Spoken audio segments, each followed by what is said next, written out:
صل على سيدنا ومولانا محمد وعلى سيدنا علي وسيدتنا فاطمة وسيدتنا زينب وسيدنا حسن وسيدنا حسين وعلى آله وصحبه وبارك وسلم سيدنا ومولانا محمد وعلى الحمدللہ رب العالمین والصلاة والسلام علی سید الانبیاء والمرسلین اللہم صلی علی سیدنا و مولانا محمد وآل آلہ واصحابہ وبارک وسلم وصلی علیہ۔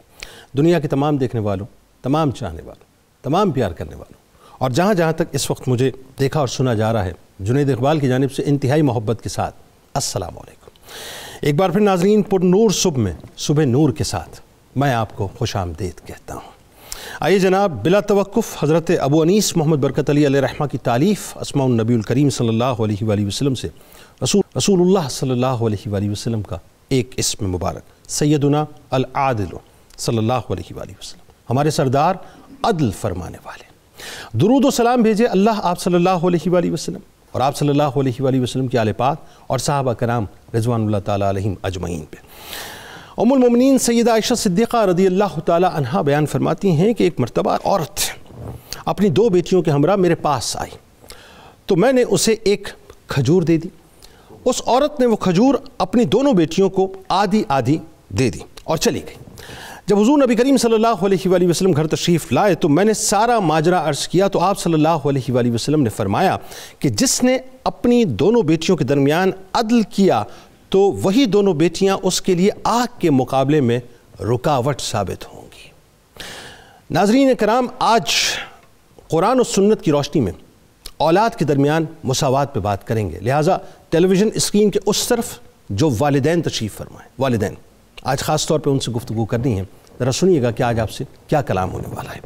معاملہ یہ صاحب کہ آج ہم بنیادی طور پہ، جیسا کہ میں نے آپ کو کہا کہ اس نعمت کا ذکر کرنے والے ناظرین جس نعمت کی حصول کی خواہش ہر بندہ کرتا ہے، عطا ہو جائے تو شکر کرتا ہے، نہ عطا ہو تو دعائیں مانگتا ہے، منتیں مانگتا ہے، اور پھر اس کے بعد مرادوں کے بعد جو ہے یہ نعمت اس کو ملتی ہے۔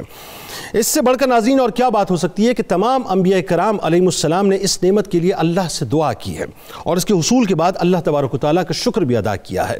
تو ہر ایک نے اپنے اپنے انداز سے اللہ تبارک و تعالیٰ کا شکر ادا کیا، اور وہ نعمت ناظرین اللہ کی طرف سے بہت ہی میٹھا، بہت ہی شیریں میوہ ہے۔ وہ میوہ، وہ نعمت، وہ رحمت اللہ کی طرف سے یقیناً ایک خاص تحفہ ہے جو بندے کو عطا ہوتا ہے، جسے اولاد کہا جاتا ہے۔ ناظرین کرام، اللہ نے یہ جو نعمت عظمیٰ سے ہمیں مالا مال کیا، یعنی جن کے پاس اولادیں ہیں، جن کی اولادیں جو صاحب اولاد ہیں، اس نعمت کے کچھ حقوق بھی اللہ تبارک و تعالیٰ نے متعین فرمائے، جس میں کچھ حقوق جو کہ آئینی حقوق کہلاتے ہیں، ان میں سب سے پہلے حق حیات ہے، دوسرا حق پرورش ہے، تیسرا حق تربیت ہے، چوتھا حق میراث ہے، اور پانچواں حق نکاح ہے۔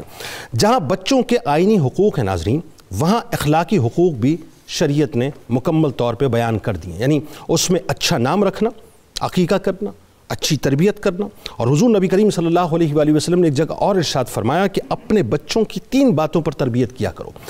نبی کریم صلی اللہ علیہ وآلہ وسلم کی محبت، ظاہر ناظرین یہ تو ایمان کا تقاضا، بنیاد، ابتدا بھی یہی ہے، انتہا بھی یہی ہے۔ پھر اس کے بعد فرمایا کہ اہل بیت علیہ السلام کی محبت، اور تیسری بات فرمائی قرآن مجید کی تلاوت۔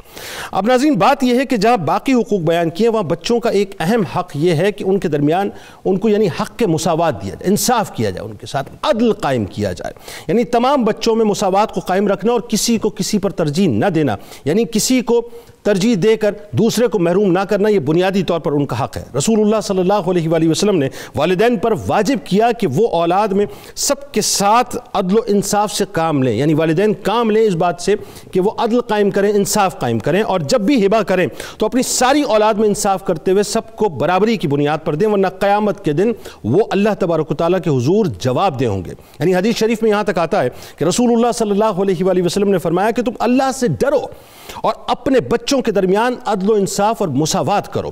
اسی طرح سے ناظرین محبت اور پیار میں، اب میں آپ کو ایک مثال دیتا ہوں کہ محبت اور پیار میں جو ہے وہ کمی بیشی تو ہو سکتی ہے، کیونکہ اس میں ظاہر ہے جو مساوات کا معاملہ بڑا عجیب ہوتا ہے، انسان کے بس میں نہیں ہوتا کہ دل کا میلان کس طرف ہے۔ اگرچہ ہمارے بعض اسلاف ناظرین اس معاملے میں بھی یعنی عدل و انصاف کو پیش نظر رکھتے ہوئے بچوں کو بوسہ دیتے وقت بھی برابری کا خیال رکھتے تھے، یعنی اس بات کا لحاظ رکھتے تھے کہ اگر بچوں کو بوسہ دیا جا رہا ہے یا پیار کیا جا رہا ہے تو اس میں بھی برابری قائم ہو، جیسا کہ حضرت انس رضی اللہ تعالیٰ عنہ کا بیان ہے کہ ایک شخص رسول اللہ صلی اللہ علیہ وآلہ وسلم کے پاس بیٹھا ہوا تھا، ان کی خدمت پہ بیٹھا ہوا تھا۔ اس دوران اس کا بیٹا بھی آ گیا، اس نے اپنے بیٹے کا منہ چوما اور اسے اپنی ران پہ بٹھا لیا، بڑی توجہ رہے، اور پھر اس کے بعد اس کی بیٹی آئی تو اس نے اسے پہلو میں بٹھا دیا۔ یہ انداز اور یہ رویہ دیکھ کے رسول اللہ صلی اللہ علیہ وآلہ وسلم نے فرمایا کہ تو نے ان دونوں کے درمیان عدل کیوں نہیں کیا؟ توجہ ہے ناظرین آپ کی، ایک بیٹا آیا بوسہ دیا، ران پہ بٹھا دیا، بیٹی آئی بوسہ نہیں دیا، پہلو میں بٹھا دیا۔ سرکار علیہ السلام نے وہیں تنبیہ فرمائی کہ تو نے ان دونوں کے درمیان برابری کا سلوک کیوں نہیں کیا، یعنی ان کے ساتھ مساوات کیوں نہیں کیا۔ اس مثال کو رکھتے ہوئے ناظرین سامنے اگر آج کی بات کریں تو ہمارے ہوتا کیا ہے صاحب، لڑکیوں پر لڑکوں کو فوقیت دی جاتی ہے اور لڑکوں کو جو ہے وہ آگے رکھا جاتا ہے۔ اسی طرح سے ناظرین والدین کے لیے ضروری ہے کہ وہ بچوں کے مابین محبت، انصاف اور مساوات سے کام لیں۔ کسی بچے میں یعنی عقل مندی دیکھی تو اس کو اس پہ ترجیح نہ دیں، کوئی زیادہ کماتا ہے تو اس کو مکرم نہ ٹھہرائیں، اس بات کو مطلب ترجیح نہ دیں کہ اس کے پاس پیسہ زیادہ ہے، اس کے پاس نوٹ زیادہ ہے، اس کے پاس پاور زیادہ ہے۔ اسی طرح سے کسی کا سسرال بڑا ہے، کسی کے پاس پیسہ زیادہ ہے، کسی کے پاس عزت زیادہ ہے، کسی کے پاس PR زیادہ ہے، تو اس کو دوسروں پر ترجیح نہ دیں۔ اسی طرح سے اگر کوئی بہت زیادہ حسین و جمیل ہے یا یوں کہہ لیجئے کہ دیکھنے میں بہت اچھا لگتا ہے یا عقل مند ہے یا ترقی بہت کر چکا ہے تو اس کو اس بنیاد کے اوپر ترجیح نہ دیں۔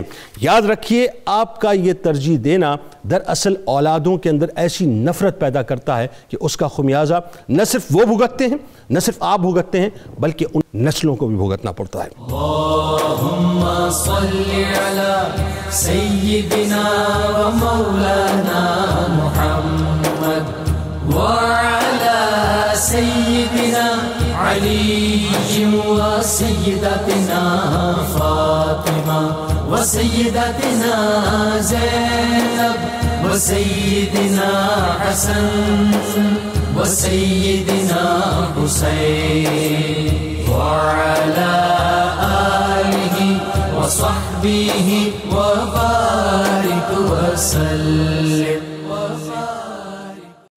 اللهم صل على سيدنا ومولانا محمد وعلى سيدنا علي وسيدتنا فاطمة وسيدتنا زينب وسيدنا حسن وسيدنا حسين وعلى آله وصحبه وبارك وسلم۔ موضوع بڑا اہم ہے اور بہت ٹچی ہے، تو میں چاہتا ہوں کہ پہلے قرآن کی روشنی میں واضح طور پہ لوگوں کو بتائیے کہ یہ جو مساوات کا معاملہ ہے وہ کیا ہے۔ بہت شکریہ۔ بسم اللہ الرحمن الرحیم۔ جنید صاحب، کسی نے کہا تھا خواہش سے نہیں گرتے ہیں پھل جھولی میں، وقت کی شاخ کو اے دوست ہلانا ہوگا، کچھ نہیں ہوگا اندھیروں کو برا کہنے سے، اپنے حصے کا دیا خود ہی جلانا ہوگا۔ واہ واہ واہ واہ۔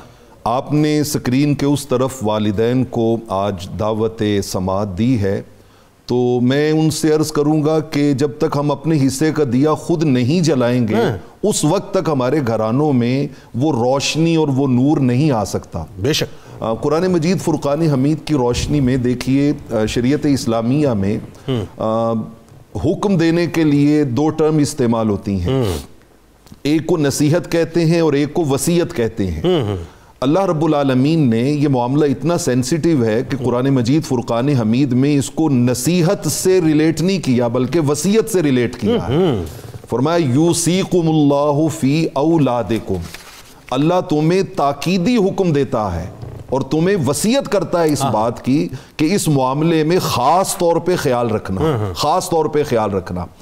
اب ذرا اس کی حساسیت کا اندازہ اس بات سے لگائیے، قرآن مجید فرقان حمید میں ویسے تو سورہ فرقان میں آپ نے جس خوبصورت انداز سے اولاد کی اس نعمت کے اوپر کومنٹس کیے ہیں، قرآن نے اسے آنکھوں کی ٹھنڈک قرار دیا، یعنی کہا ربنا حب لنا من ازواجنا وذریاتنا قرۃ اعین، قرۃ اعین. اچھا یہ قرۃ اعین بنانا اللہ رب العالمین نے انسان کے اپنے ہاتھ میں دیا ہے. جی جی. وہ جو حدیث بخاری میں آتا ہے کہ اللہ رب العالمین نے تو ان بلٹ انسان کو ماں باپ کا مؤدب بنایا ہے. جی جی.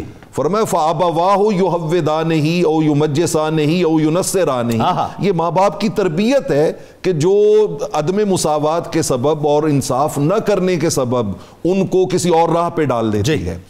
مجھے یہاں پر قرآن مجید فرقان حمید کی روشنی میں ہی اس آیت کا حوالہ کوٹ کرنا ہے جسے ام المومنین سیدہ عائشہ صدیقہ رضی اللہ تعالی عنہ نے بھی اور حضرت سیدنا ابو ہریرہ رضی اللہ تعالی عنہ نے بھی کوٹ کیا. سنن ابن ماجہ کی روایت ہے کہ رحمت کونین صلی اللہ علیہ وسلم نے فرمایا کہ ان الرجل لیعمل بعمل اہل الخیر 70 سنہ.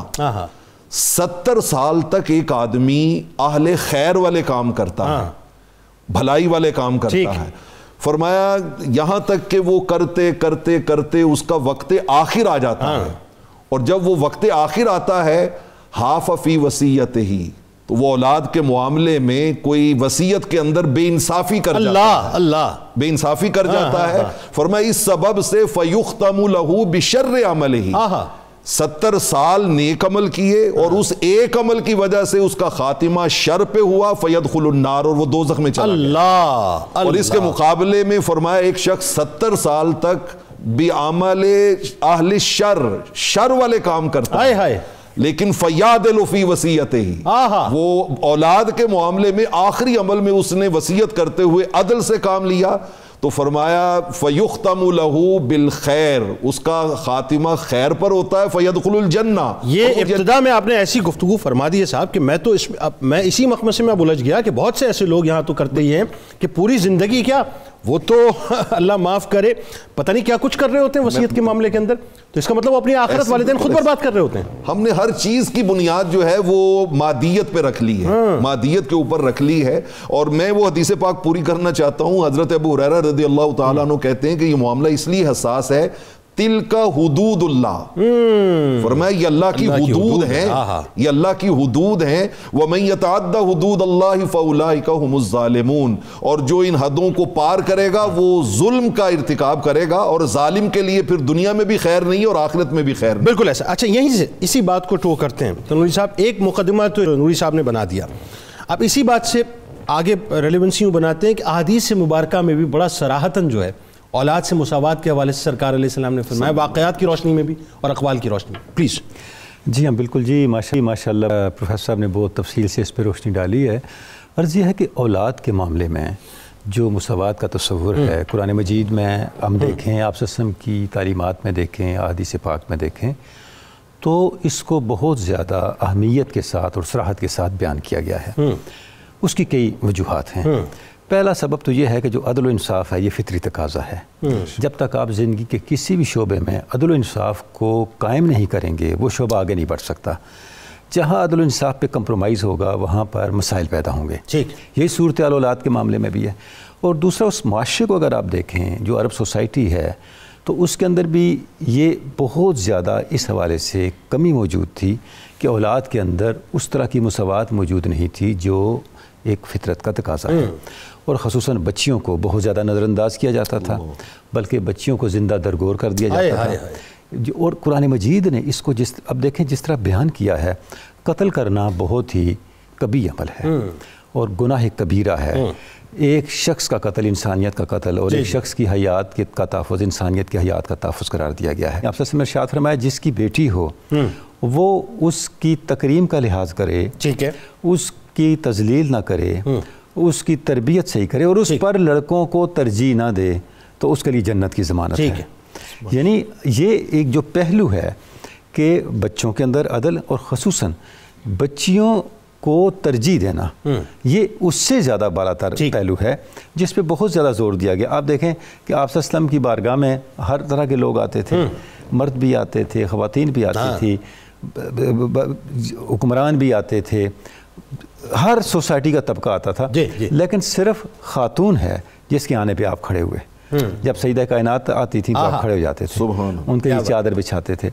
ایسی مثال آپ کو شاید ہی ملے کہ آپ کسی لڑکے کے لیے کھڑے ہوئے ہوں، اس کے لیے اس طرح کا اہتمام کیا. یعنی شفقت پدری کا یہ عالم تھا، میسج تھا رہتی دنیا، یہ رہتی دنیا تک کے لیے میسج تھا کہ بچیوں کے لیے آپ نے اس طرح کا رویہ رکھنا ہے. آپ سے میں ارشاد فرمایا جس کی 3 بیٹیاں ہیں اور اس نے ان بیٹیوں کی تربیت، اور جو 3 بہنیں ہیں ان کی تربیت سے ہی کی اور ان کو اس درجے تک پالا پوسا کہ وہ اس کی محتاج نہ رہی، اس کے لیے جنت کی ضمانت ہے. صحابہ میں سے کسی نے عرض کیا یا رسول اللہ اگر کسی کی 2 بیٹیاں فرمایا اس کے لیے بھی یہی اجر ہے. کہ پھر کسی نے عرض کیا یا رسول اللہ اگر کسی کی 1 بیٹی یا بہن فرمایا اس کے لیے بھی یہی اجر ہے. کیا بات، سبحان اللہ. اب یہ جو پہلو ہے یعنی آپ صلی اللہ علیہ وسلم نے جو اس پہ بہت زیادہ فوکس اور بہت زیادہ اس کو زور دے کے اس چیز کو بیان کیا کہ اولاد میں مساوات بھی ہو، اور خصوصاً بچیوں کا جو معاملہ ہے اس کے حوالے سے ہم کسی بھی طرح کی کوتاہی کی اور نظر اندازی کی. اچھا یہ تو بنیادی طور پہ جو بنیادی مقدمے میں آپ نے جو جینڈر ڈسکریمنیشن ہے اس پہ تو بات آپ نے فرما دی، لیکن اس میں ایک پہلو اور بھی ہے جس پہ میں آگے جا کے کلام کروں گا کہ اب تو صورتحال بڑی مختلف ہو گئی نا. اب تو لڑکا لڑکی ظاہر ہے وہ تو ایک الگ بات ہے کہ جی کمپیریٹیولی لڑکی کو ترجیح دینا یا کماؤ پوت کو جو ہے ترجیح دینا. اب تو لڑکوں کے ساتھ بھی معاملہ کچھ اور ہو رہا ہوتا ہے، لیکن اس پہ کلام کریں گے. اس سے قبل میں یہ چاہتا ہوں کہ اگر 1 سے زائد اولاد ہوں ہاشمی صاحب تو ان کے ساتھ والدین کا جو رویہ ہے وہ کیسا ہونا چاہیے. مثال کے طور پہ ایک والدین ہیں، ان کی 1 اولاد ہے، ٹھیک ہے جی، لیکن جب 2 ہو گئیں، 2 سے زائد ہو گئیں، لڑکے بھی ہیں لڑکیاں بھی ہیں، تو پھر ان کا عمومی رویہ کیا ہونا چاہیے ان کے ساتھ؟ بسم اللہ الرحمن الرحیم. بڑا خوبصورت آج کا عنوان ہے، اور یہ سوشل جو ہم نے گفتگو شروع کی ہے اس کی بہت زیادہ معاشرے میں ضرورت ہے. اس کو میں حدیث پاک سے ریلیٹڈ کرتے ہوئے بات کو آگے بڑھاتا ہوں. سیدنا نعمان بن بشیر رضی اللہ تعالیٰ عنہ کی جو روایت ہے وہ صحیحین میں جو ہے وہ نقل کی گئی، شیخین نے نقل کی ہے. اس میں بتایا گیا ہے کہ نعمان بن بشیر رضی اللہ تعالیٰ عنہ فرماتے ہیں کہ مجھے میرے والد گرامی حضور صلی اللہ علیہ وسلم کی خدمت میں لے کر گئے اور جا کر عرض کیا کہ یا رسول اللہ صلی اللہ علیہ وسلم میں نے اپنے اس بیٹے کو ایک غلام دیا ہے. تو حضور صلی اللہ علیہ وسلم نے معاً فوراً فرمایا کہ کیا تمہارے اور بھی اس کے علاوہ بیٹے ہیں یا اور اولاد ہے؟ تو انہوں نے عرض کیا یا رسول اللہ صلی اللہ علیہ وسلم یقیناً میری اس کے علاوہ بھی اور اولاد ہے. تو فرمایا گیا کہ کیا تم نے ان کو بھی کچھ اسی طرح سے ہبہ کیا ہے، کوئی ہدیہ دیا ہے، ان کو بھی کوئی غلام دیا ہے؟ عرض کیا کہ یا رسول اللہ نہیں، میں نے ان کو کوئی ہدیہ، کوئی ہبہ یا کوئی غلام نہیں دیا. تو حضور صلی اللہ علیہ وسلم نے فرمایا کہ اس کو بھی واپس لو. اسلام ہمیں عدل و مساوات کی اس انداز سے تعلیم دیتا ہے. بلکہ ایک جگہ یہ بھی فرمایا نا کہ میں ناانصافی پہ گواہ نہیں ہو سکتا. جی بالکل. اس کے بعد پھر حضور صلی اللہ علیہ وسلم کہ ان کی والدہ نے ان کو بھیجا تھا کہ جاؤ میرے بیٹے کو ساتھ لے کے جاؤ اور حضور صلی اللہ علیہ وسلم کی اس بات پر گواہ بناؤ. تو حضور صلی اللہ علیہ وسلم کہ میں کسی کے ظلم اور جور اور زبردستی کے یہ معاملات جو ہیں ان پر گواہ نہیں ہو سکتا. اور اس پر پھر بعض جو محدثین انہوں نے اسی حدیث پاک کی روایت جو ہے اس کو بیان کرتے ہوئے کہا کہ حضور صلی اللہ علیہ وسلم نے 3 مرتبہ تاکیدی حکم فرمایا کہ اولاد کے درمیان عدل کرو، اولاد کے درمیان عدل کرو، اولاد کے درمیان عدل کرو. اللہ اکبر. اور پھر حضور صلی اللہ علیہ وسلم نے حضرت بشیر جو نعمان بن بشیر ہیں تو ان کے والد یعنی بشیر کو جو ہے رضی اللہ تعالیٰ عنہ کو مخاطب کر کے حضور صلی اللہ علیہ وسلم فرمایا کہ تم ان کے درمیان عدل کرو اس لیے کہ جیسے تم ان سے خدمت گزاری اور صلہ گزاری کی امید رکھتے ہو اس طرح تم ان کے درمیان عدل کرو گے تو تمہیں صلہ اور خدمت بھی برابر کی ملے گی. تم امید تو یہ کرو کہ میرے سارے کے سارے فرما بردار کیا اچھا نقطہ ہے صاحب، سبحان اللہ. سارے کے سارے فرما بردار رہیں اور خود جو ہے ان کے درمیان عدل نہ کرو تو پھر فرما برداری کی بھی امید نہ رکھو. یہ منتج ہوتا ہے اس بات پہ جا کے کہ مطلب پھر اولادوں کے اندر باغیانہ رویہ پیدا ہوتا ہے اور اس کے پھر نتائج جو ہیں وہ بہت دور تک چلتے ہیں. یعنی ایک طرف تو وہی بات ہے کہ آپ کو قرآن اس بات پہ پابند کرتا ہے کہ اف تک نہ کرو. جی جی بھائی تم یہ چاہتے ہو کہ اف تک نہ کریں تو کم از کم وہ عدل بھی تو قائم کرو، انصاف بھی تو قائم کرو تاکہ آپ کو جو ہے ریورسل اس کا اسی طرح سے ملے. ایسا ہی نا ہاشمی صاحب؟ جی بالکل بالکل. حسن سلوک میں، رواداری میں، انصاف پسندی میں جتنا والدین اولاد کے ساتھ مساویانہ رویہ رکھیں گے اتنا ہی ان کو اس کے بدلے میں صلہ جو ہے وہ والدین کی مطلب خدمت گزاری کا. اور اس میں یہاں پہ اولادوں کو بھی مخاطب کر کے کہوں گا کہ اگر وہ دیکھیں کہ والدین کسی سے غیر مساوی سلوک کرتے ہوئے اس کو زیادہ شفقت محبت دے رہے ہیں تو ان کے لیے آسان رستہ ہے کہ وہ والدین کی خدمت میں جت جائیں. اس انداز سے ان کی خدمت، ان کی پیار، ان کی محبت، ان کے کام معاملات سنوارنے میں لگ جائیں کہ وہ والدین کی آنکھوں کا تارا بن جائے. تو وہ جو تھوڑا سا ان کو مطلب کہ نیگلیکٹ کیا جا رہا ہے یا نظر انداز ہو رہے ہیں تو اس سے وہ نجات پانے کے لیے یہ رویہ بھی اختیار کر لیں تو دونوں طرف ہی مطلب محبت جو ہے وہ اگر تبادلہ ہوگا ایک پیار بھرے سینٹیمنٹس کا تو انشاءاللہ تعالی اس کے نتائج جو ہے وہ ایک گھرانے کو جنت نظیر بنا دیں. اللہم صلی علی سیدنا و مولانا محمد وعلی سیدنا علی و سیدتنا فاطمہ و سیدتنا زینب و وسيدنا حسن وسيدنا حسين وعلى آله وصحبه وبارك وسلم. اللهم صل على سيدنا ومولانا محمد وعلى سيدنا علي وسيدتنا فاطمة وسيدتنا زينب وسيدنا حسن وسيدنا حسين وعلى آله وصحبه وبارك وسلم. کیا تنوری صاحب ہم یہ سمجھ سکتے ہیں کہ کسی بنیاد پہ ہم اولاد کو کسی بھی اولاد کو دوسری اولادوں پر فوقیت دیں؟ دیکھیں جی اس میں تعلیمات تو بڑی واضح ہیں. آپ صلی اللہ علیہ وسلم نے ارشاد فرمایا اتقوا اللہ وعدلوا بین اولادکم، ٹھیک ہے، کہ آپ اللہ سے ڈرو اور اپنی اولاد کے درمیان عدل قائم کرو. تو جو عدل کا حکم ہے اس کا مطلب یہ ہے کہ آپ نے جو کچھ آپ کے بس میں ہے، اس میں مادی معاملات بھی ہیں، اس میں بیہیویئر بھی ہے، رویہ بھی ہے، زندگی میں ترجیح دینا بھی ہے، جہاں جہاں تک آپ کے بس میں ہے آپ نے اپنی اولادوں کے درمیان عدل اور توازن قائم رکھنا ہے. ٹھیک. اچھا اب ہوتا یہ ہے کہ بعض اوقات کچھ چیزیں آپ کے بس میں نہیں ہوتی، یعنی ایک قلبی میلان کسی ایک طرف زیادہ ہو جاتا ہے، یہ ایک نیچرل عمل ہے. ٹھیک ہے. اب والدین کا امتحان یہ ہے، جیسے یعقوب علیہ السلام کو یوسف علیہ السلام، بالکل، اب والدین کا جو ہے وہ امتحان یہ ہے کہ اس قلبی میلان کے غلبے کے باوجود بھی بقیہ اولادوں کو نظر انداز نہ ہونے دیں. جیسے ابھی آپ نے مثال دی، اب باوجود ہے کہ حضرت یعقوب علیہ السلام کا میلان یوسف علیہ السلام کی طرف تھا، لیکن اگر آپ کی پوری زندگی کو دیکھیں تو جہاں کہیں بھی کوئی معاملہ آتا ہے تو آپ اپنی بقیہ اولاد کو نظر انداز کرتے ہوئے نظر نہیں آتے. بالکل ٹھیک ہے نا. یعنی جب سیدنا یوسف علیہ السلام کا معاملہ ہو گیا، اچھا اس کے بعد ان کی تلاش کا سفر شروع ہوا، تو آپ دیکھیں کس انداز سے آپ اپنے بیٹوں کو بھیج رہے ہیں، اور پھر افت درگزر مستقل، انہیں کہہ رہے ہیں کہ آپ ایک دروازے سے نہیں گزرنا، الگ الگ دروازے سے گزرنا. ایسا ہی یعنی ان کو جس طرح یوسف علیہ السلام کی حفاظت کا خیال ہے اسی طرح اپنی اس اولاد کی حفاظت کا بھی خیال ہے. کیا بات. اپنی اس اولاد کی جو مستقبل ہے اس کی بھی اتنی پرواہ ہے، اتنی فکر ہے.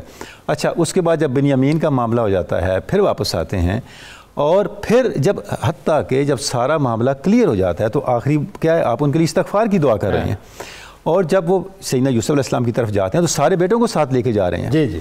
کوئی کسی طرح کی ڈسکرمنیشن ہم دیکھتے ہیں کہ ان کا جو ایک انٹریکشن اولاد کے ساتھ، ایک بیہیویئر ہے، ایک رویہ ہے، ایک ایٹیچیوڈ ہے، اس کے اندر ہمیں نظر نہیں آتا. تو اس کے ایک آگے پھر اثرات مرتب ہوتے ہیں زندگی کے اوپر. کہ اثرات کیا مرتب ہوتے ہیں کہ پھر جو بقیہ اولاد ہے اس کی ڈیولپمنٹ بھی پازیٹیولی ہو رہی ہوتی ہے. والدین ہونے کے ناطے بہت زیادہ ذمہ داریاں والدین پہ آ جاتی ہیں کہ وہ جتنا شفقت کا، محبت کا رویہ اپنی اولاد کے لیے رکھیں، اتنا زیادہ بقیہ اولاد جو ہے وہ بیلنس کے ساتھ اپنی زندگی کو آگے بڑھاتی ہے. آپ صلی اللہ علیہ وسلم کے پاس امام حسن باغ تشریف لائے بچپن، تو آپ نے سیدنا امام حسن کو چوما. اچھا وہاں اقرا ابن حارث موجود تھے. جی جی. اقرا ابن حارث تمیمی نے کہا یا رسول اللہ میرے تو 10 بیٹے ہیں، میں نے تو کبھی نہیں چوما ان کو. آپ نے فرمایا من لا یرحم لا یرحم، اللہ جو رحم نہیں کرتا اس پر رحم نہیں بھی کیا جاتا. ٹھیک. اب دیکھیں آپ نے ارشاد کیا فرمایا، بھئی آغاز آپ نے کرنا ہے. آغاز آپ نے، آغاز والدین نے کرنا ہے. یہ وہی بات ہے نا جیسے میں کہہ رہا تھا کہ چاہے تو جنت پہنچا دیں، بالکل چاہے تو دوزخ کی دانے جب آپ اپنی اولاد کے ساتھ رحمت کا اور شفقت کے رویے کا آغاز کریں گے تو اس کا نتیجہ کیا نکلے گا، جو آپ کا بھی رحم ہوگا.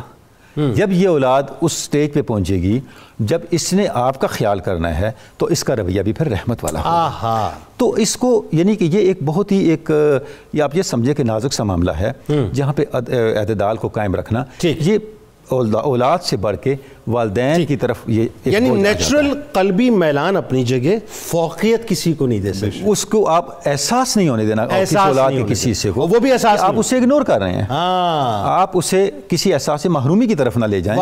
اور اس کا آغاز جیسے ہم نے اس حدیث پاک کو دیکھا، اس کا آغاز ابتداً والدین نے کرنا ہے. یہ رسپانسبلٹی کو پورا کرنا ہے. یہ جو جیسے تنوری صاحب فرما رہے ہیں ہاشمی صاحب، یہ بڑی نازک ایک صورتحال ہوتی ہے کہ جس میں مثال کے طور پہ اس کو ہم تھوڑا سا جینڈر پہ رکھ کے بات کرتے ہیں. جیسا کہ ابتدا میں حوالہ آیا بچیوں کے حوالے سے بھی، آج ہم یہ دیکھتے ہیں کہ جو یہ نعرہ جو لگتا ہے نا میل ڈومیننٹ سوسائٹی، نظر بھی آتا ہے یہ کہ ہمارے یہاں میل ڈومیننسی زیادہ ہے. لڑکوں کی بات ہو اعلیٰ تعلیم کے لیے باہر بھیجنا چاہتے ہیں، ترقی ان کو کروانا چاہتے ہیں، وہ ترقی کریں، نام بڑھائے آگے. لڑکیوں کی بات آئے ان کو جو ہے وہ دبا کے رکھنا ہے اور ان کو جو ہے فوقیت اس انداز سے نہیں دینی، یا ان کو برابری جو ہے اس انداز سے نہیں دینی. یہ جو رویہ ہے ہمارے یہاں معاشرے میں، بچیاں احساس محرومی میں مبتلا ہوتی ہیں کہ ہمارے بھائیوں کو ہم پہ بڑی ترجیح دی جاتی ہے، ہمیں وہ ترجیح نہیں دی جاتی، اور پھر وہ وسپرنگ جو ہے وہ چل رہی ہوتی ہے گھروں کے اندر. ایسا کیوں ہے؟ جی مسکراہٹ بڑی کمال آئی ہے آپ کی. جی اصل چیز یہ ہے کہ اس میں دو باتیں میں کہنا چاہوں گا. ایک تو یہ ایک غیر مساویانہ رویہ تو یقیناً آپ نے جیسے نشاندہی کر دی موجود ہوگا یا رہتا ہے معاشرے میں، لیکن اس کی کچھ حدود و قیود جو شریعت اسلامیہ نے متعین کی ہیں وہ اپنی جگہ پہ وہ بھی مطلب کہہ لیجیے کہ قابل عمل ہمیں بنانا. بالکل ٹھیک ہے، انہیں اس کی وضاحت کیجئے. بالکل جی انہیں حدود میں رہتے ہوئے. جی ہاں، اس میں یہی ہے کہ مطلب بعض ایسے امور ہیں کہ جس میں جو مطلب کہہ لیجیے کہ بچے جو ہیں وہ ان میں معاملات سر انجام دے سکتے ہیں، اور بعض ایسے امور ہیں کہ جس میں عورتوں کو یا بچیوں کو اس مطلب کہہ لیجیے کہ جانے میں ممانعت ہے. اب اگر اس طرح سے عورت اور مرد آپس میں یا مطلب بیٹی اور بیٹا دونوں اس طرح کے جو رویے ہیں اس میں ایک مساویانہ سلوک کا جو ہے وہ تقاضا شروع کر دیں تو پھر تو شریعت اسلامیہ کی جو بنیاد ہے وہی منہدم ہو جائے گی. اس کو بھی تھوڑا سا مطلب مد نظر رکھنا پڑے گا کہ مساویانہ عادلانہ رویہ والدین کا پیار، محبت، شفقت، الفت، ان کی تعلیم تربیت کے حوالے سے ضرور ہے، اور اس کے پھر مقاصد بھی اسی انداز سے حاصل. اس میں دو مثالیں، قطع کلام کی معذرت آپ وضاحت میری تشفیع نہیں چاہتا میں،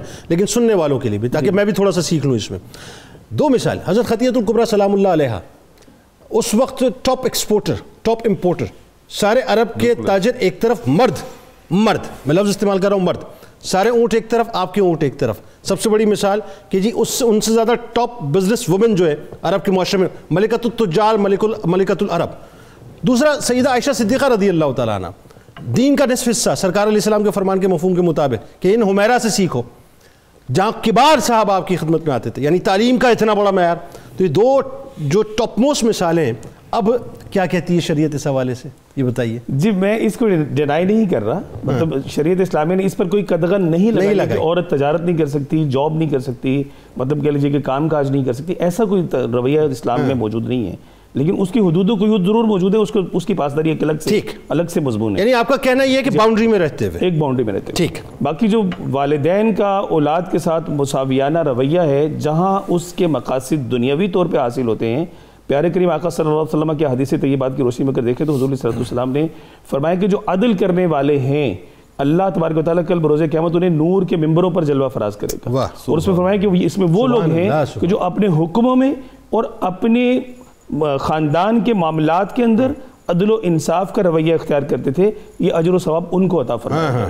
اور جو عدل و انصاف سے مطلب محروم رکھتے ہیں اپنی اولاد کو، اس کے اندر پھر دیکھیے کہ حسد، بغض اور عناد اور کینہ آپس میں پیدا ہوتا ہے. ٹھیک ہے. جب بغض اور عناد کینہ پیدا ہوتا ہے تو اس کے نتائج جو نکلتے ہیں وہ وہی ہے جو قرآن حکیم فرقان مجید کی دو مثالیں ہمارے سامنے موجود ہیں کہ جو سیدنا یوسف علیہ السلام کے بھائیوں نے حسد کر کے ان کو کنویں میں ڈالا، اور سیدنا حابیل کو سیدنا قابیل نے جو ہے وہ قتل کیا، اور ان کی زندگی کو اختتام، بہت بھیانک نتائج ہو جاتے ہیں. تو والدین کو غیر مساویانہ رویہ جو ہے اس کے اس انداز سے بھی پھر اولاد کو حسد میں وہ چیز مبتلا کر دیتی ہے، ان کے دلوں میں بغض کینہ پیدا کر دیتی ہے، جو بعد میں پھر قطع رحمی پر جا کر منتج ہوتا ہے. ٹھیک. سیدنا علی المرتضیٰ شیر خدا رضی اللہ تعالیٰ عنہ فرماتے ہیں کہ قطع رحمی یہ ایک ایسا گناہ ہے کہ جس کا بدلہ اللہ تعالیٰ دنیا میں بھی فوراً دیتا ہے، اور اس کا سب سے بڑی جو مطلب سزا ہے وہ یہ کہ کل اس پر جنت جو ہے وہ حرام کر دی جاتی ہے، اس کو جنت میں نہیں جا سکتا.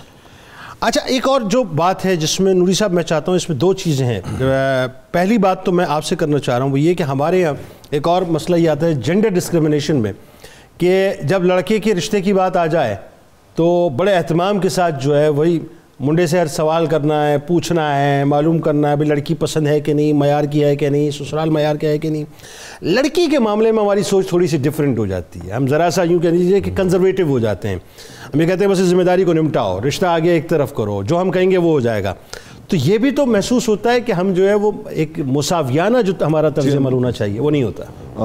جو ہے صاحب، میں اپنا قبلہ ہاشمی صاحب کی بات کو تھوڑا سا آگے بڑھانا چاہوں گا اور آپ کی سوال کو اسی میں ایڈریس کرنا چاہوں گا کہ دیکھیے دین اسلام میں ایسی کوئی ڈسکریمنیشن نہیں ہے یعنی یہاں پر تو بلکہ رحمت کونین صلی اللہ تعالی علیہ وآلہ وسلم نے اور خلفائے راشدین نے بیٹیوں کو زیادہ پروموٹ کیا ہے، ان کو زیادہ پروموٹ کیا ہے۔ سبحان اللہ، میں یہ سمجھنا چاہ رہا ہوں ڈاکٹر صاحب نے جو بات کی تھی کہ کسی بیٹے کے لیے کھڑے ہو کے ویلکم نہیں کیا، بیٹی کے لیے کیا ہے۔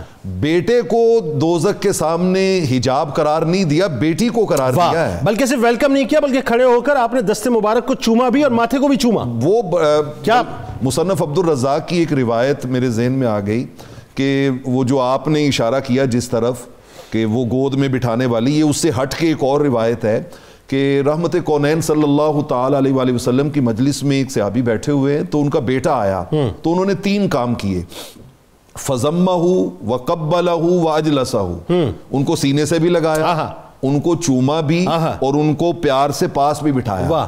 اچھا جب بیٹی آئی تو تھوڑی دیر کے بعد انہی کی بیٹی آ گئی تو اس کو صرف فآخذ بیدہا واجلسہا، اس کو سینے سے نہیں لگایا، اس کو چوما نہیں ہے۔ تو رحمت کونین صلی اللہ علیہ وآلہ وسلم نے ارشاد فرمایا، آپ نے فرمایا کہ یہ تم نے عدل نہیں کیا، انصاف نہیں کیا۔ فرمایا یہ جو تم ڈیل کرتے ہو، یہ چومنا، یہ سینے لگانا، یہ محبت کا اظہار کرنا، اس میں بھی ایکویلٹی ہونی چاہیے، اس میں بھی برابری ہونی چاہیے۔ بلکہ یہ صرف برابری رحمت کو دیکھیں نا، وہ تو ہم اکثر سنتے ہیں کہ حضور علیہ الصلوۃ والسلام سجدے میں جاتے تھے تو حسنین کریمین کو اپنے کندھوں پہ اٹھاتے تھے، لیکن صحیح بخاری کی روایت ہے کہ آپ کی دوسری نور نظر لخت جگر سیدہ زینب سلام اللہ علیہا کی بیٹی حضرت امامہ کیا مثال آتی تھی، تو آپ ان کو اسی طرح سے اذا سجد وضاہا و اذا قام حملہا، جب کھڑے ہوتے تو خود اس کو پکڑ کے اٹھا کے اپنے کندھوں پہ بٹھا لیتے، اور جب سجدے میں جانے لگتے تو خود اٹھا کے اس کو نیچے اتار دے۔ یہ مثال لوگ دیتے ہی نہیں ہیں نوری صاحب، جو آج آپ نے بات کی ہے نا، میں وہی تو کہہ رہا ہوں، تذکرہ ہی نہیں کرتے اس بات کا۔ وہ جو آپ نے میل ڈومینیٹڈ سوسائٹی کی بات کی وہ حقیقت ہے، وہ حقیقت اس وجہ سے ہے کہ ہم جس مکس کلچر میں رہے ہیں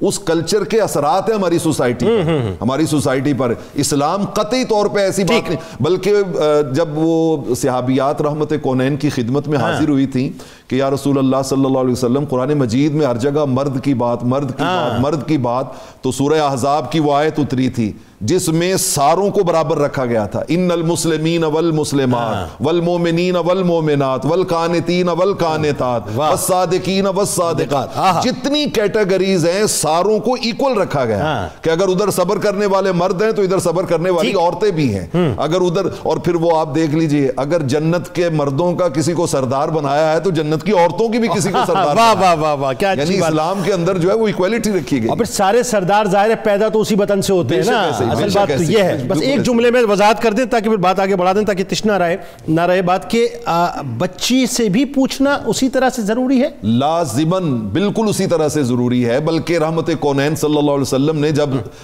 سیدۃ النساء فاطمہ الزہرا کا نکاح کا وقت آیا تھا، حالانکہ باوجود اس کے کہ حکم خدا حکم آ چکا تھا، جبرائیل حکم لے کے آئے تھے، لیکن آپ نے ان کی مرضی معلوم کی تھی اور اس کے مطابق پھر آگے آپ نے فیصلہ فرمایا۔ کیسی کمال مثال ہے یہ۔ اللہم صلی علی سیدنا و مولانا محمد وعلی سیدنا علی و سیدتنا فاطمہ و سیدتنا زینب و سیدنا حسن و سیدنا حسین وعلى آله وصحبه وبارك وسلم اللهم صل على سيدنا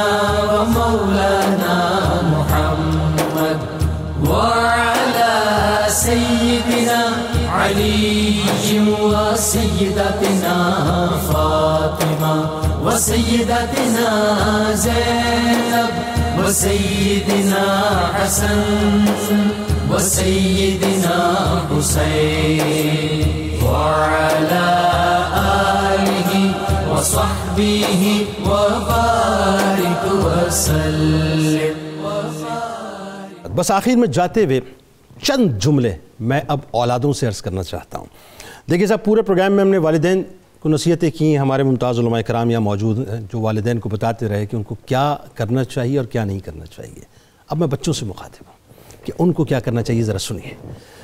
جب پیدا ہوئے تھے تو کبھی اس بات کو ویژولائز کرنا ذہن میں، انسان کتنا سا ہوتا ہے، اتنا سا ہوتا ہے نا، اتنا سا، آدھے 1 فٹ کا ہوتا ہے نوری سا ہے، اور جس وقت باپ نے پہلی مرتبہ گود میں اٹھایا ہوگا، ماں نے جب اٹھایا ہوگا، آپ کو تو پتہ ہی نہیں ہوگا کہ اس کی خوشی کا عالم کیا ہوگا، ماں کی خوشی اور باپ کی خوشی کیا ہوگی، اس کا کوئی، میں آپ کو مثال میں وضاحت کر ہی نہیں سکتا اس بات کی۔ لیکن آپ یہ سوچئے کہ وہ موقع ہوتا ہے کہ اگر خدا نہ خواستہ ماں باپ چاہتے تو آپ کو اٹھا کر کسی کوڑے دان میں بھی ڈال سکتے تھے نا، نہیں ہے پیسے جی، نہیں کما سکتے، نہیں پورا کر سکتے، آپ کسی کتے کی، کسی بلی کی، کسی جانور کی نظر ہو جاتے، نہیں، ماں نے آپ کو کلیجے سے لگایا، باپ نے آپ کو سینے سے لگایا، پال پوس کے بڑا کیا۔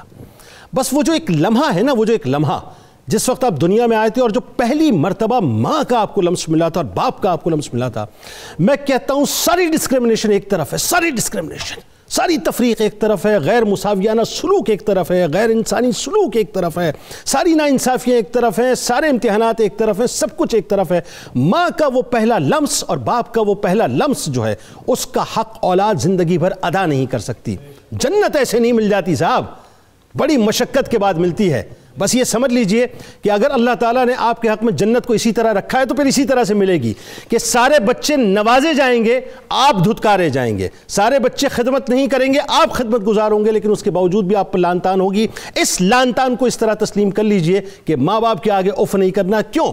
اس لیے کہ اسی راستوں میں سے، انہی جو خاردار جھاڑیوں سے نکل کر دامن کو بچا کر مجھے جنت کا حصول کرنا ہے، اپنے والدین کو راضی رکھنا ہے۔ آئیے جناب کتاب الشفا کی جانب آپ کو لیے چلتے ہیں۔ آمدنی میں اضافے کا وظیفہ ہے، بڑا کمال وظیفہ ہے، توجہ سے سنیے۔ آمدنی میں اگر آپ اضافہ اور برکت چاہتے ہیں تو روزانہ نماز فجر کے بعد سورہ عنکبوت کی آیت نمبر 62 اول و آخر درود پاک ضرور پڑھیے، 313 مرتبہ پڑھیں، انشاءاللہ آمدنی میں اضافہ ہوگا۔ حضرت خواجہ معین الدین چشتی اجمیری رحمۃ اللہ علیہ کا قول مبارک ہے، جس شخص میں 3 خصلتیں پائی جائیں تو سمجھ لو کہ وہ اللہ کا دوست ہے۔ دریا جیسی سخاوت، آفتاب جیسی شفقت اور زمین جیسی تواضع۔ اس دعا، اس امید، اس یقین کے ساتھ کہ لا یؤمن احدکم حتی اکون احب الیہ من والدہ وولدہ والناس اجمعین، اس دعا، اس امید، اس یقین کے ساتھ اجازت دیں کہ اللہ تبارک و تعالیٰ آپ کا، ہمارا، ہم سب کا حامی و ناصر ہو۔ اللہ حافظ۔ دنیا میں مجھے جو بھی ملا، جتنا ملا ہے، سب کچھ یہ میری ماں کی دعاؤں کا صلہ ہے، سب کچھ یہ میری ماں کی دعاؤں کا صلہ ہے۔ ماں باپ کے اٹھے ہوئے ہاتھوں کی بدولت، ماں باپ کے اٹھے ہوئے ہاتھوں کی بدولت، دیکھو میرے اللہ نے مجھے کتنا دیا ہے، دیکھو میرے اللہ نے مجھے کتنا دیا ہے۔ بخشش کا سبب ہے میرے والد کی دعائیں، بخشش کا سبب ہے میرے والد کی دعائیں، مجرم ہوں مگر سر پہ تو رحمت کی رضا ہے، مجرم ہوں مگر سر پہ تو رحمت کی رضا ہے۔ یاد آئے وفا ماں کی تو بہہ جاتے ہیں آنسو، دراصل یہ سرکار کی سنت سے وفا ہے،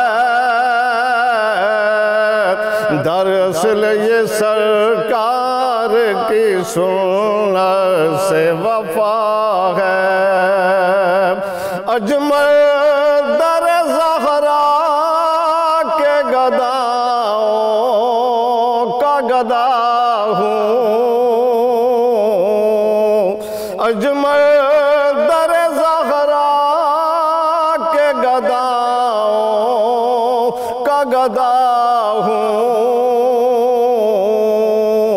دل میں میرے حسنین کی والدہ کا حیا ہے، دنیا میں مجھے جو بھی ملا جتنا ملا ہے،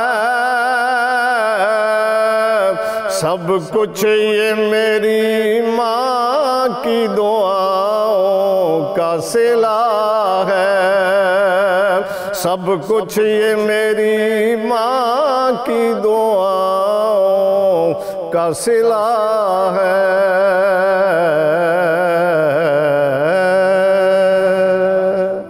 اللہم صلی علی سیدنا و مولانا محمد وعلی سیدنا علی و سیدتنا فاطمہ و سیدتنا زینب و سیدنا حسن و سیدنا حسین وعلی آلہ وصحبہ وبارک وسلم۔